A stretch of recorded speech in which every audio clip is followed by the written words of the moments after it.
Greetings everyone and welcome back to 365 Days of Prog. As you can see today I'm wearing my headphones and that's because there's no reason for it, I'm just doing it because I wanna.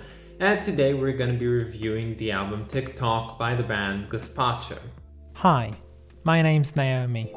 I'm an avid progressive rock fan, but I'm a long ways from knowing all the prog albums out there. But this year, I'm gonna give it a try. This is 365 Days of Prog. So as always, to firstly begin this video, I'm gonna let you hear some of my favorite bits off this album, and there are quite a few because this is an interesting album nonetheless.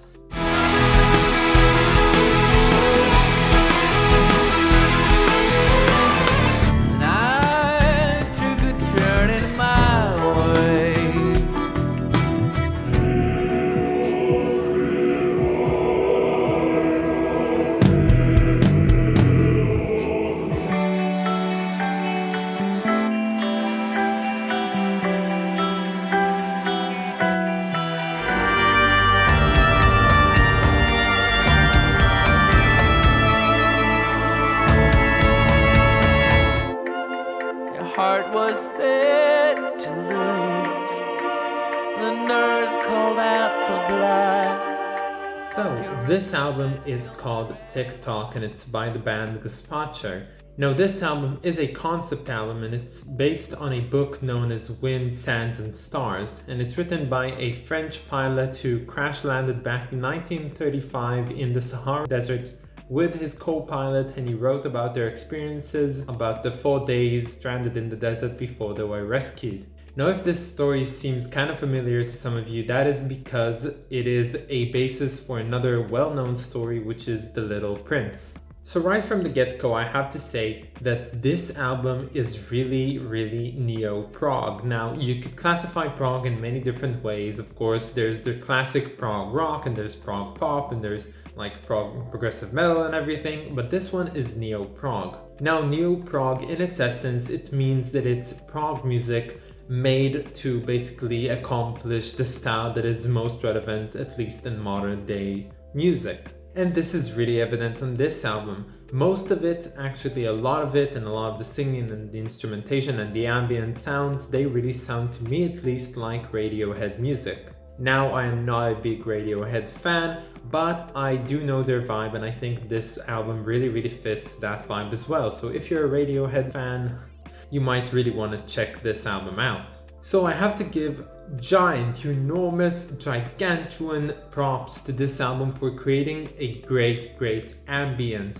It's amazing. The idea is that the beginning of the album, it features the crash landing, and then they're stranded in the Sahara Desert, in which there's the two-parter song of The Walk, in which they walk through the desert, and then there's the Tock three-parter, which I can already assume it means that they're basically, in a race against time of survival.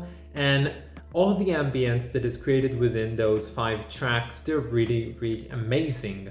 There's a lot of Eastern and Middle Eastern influences in those types of songs, and you can really feel yourself being stranded in the desert, and there's all of those ideas that pop up somewhat like mirages, and both the pilot and the co-pilot, which actually were in the crash land itself, they told media that they did experience a lot of mirages and they went in circles, that they felt very disillusioned and delirious for everything that they did after the crash. And this album just really gets all of that through, and I think the ambience in this album is a 10 out of 10 and it deserves that. But of course, we're here to rate the music itself, and that's what we're going to talk about. So I have to say that this album proves a very interesting point. It proves that the music itself on an album does not have to be as masterful and as impressive as the band members can actually get it to. So you don't have to play your best at all the instruments, you have to play the most fitting parts for what you're trying to get across, and this album is really doing that all that well. There are no very intricate guitar solos, or any solos for that matter, that you'd say, oh, well, those are like really intricate and like impressive and I want to learn those, but I probably can't because only a few people can actually play those, those virtuosos. So this album does not feature that. It actually features similarly mellow music to, you know, like long Arabic pieces, if you know, from the past, and it really is the most fitting thing for this album, and I think they did a great job in letting you just experience the music more than criticize it for, you know, the notes and the chords and the progressions and everything that goes into it. I think you just get into this album head first and feel the music itself. If I had to describe the music on this album in like one word, I'd have to say it is warm. It just, listening to it, I was really sick yesterday when listening to this album, and I felt whilst listening to this album the sense of warmth within my body, and it really made me feel good. I really felt the hazing sun going through the desert whilst listening to an album like this. It was so ambiently impressive.